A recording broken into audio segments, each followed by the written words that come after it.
3 দিন ধরে কানে উনি গুস্তা নাই, অসুবিধা।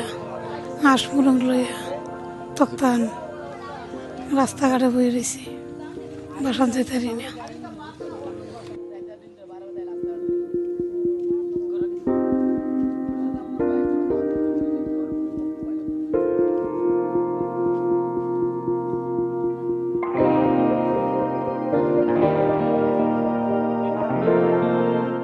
চার পাঁচ দিন ধরে মানে আমরা জিনিসপত্র ঠিকভাবে আনতে পারছি না, হঠাৎ করে পানি বাইরে গেছে গা, আমরা ক্ষতিগ্রস্ত একটু হয়েছে বেশি।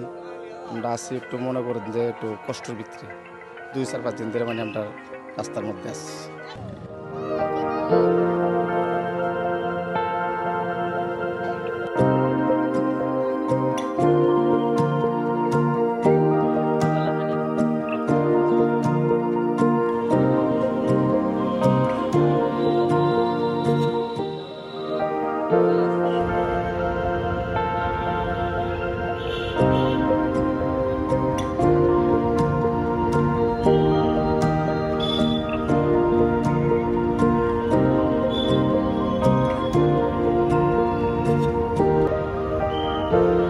ছাদের মধ্যে আজকে 3 দিন ধরে আমরা দিন রাত বাচ্চা কাচ্চা লয়ে খারাইতেছে, অনেক কষ্ট।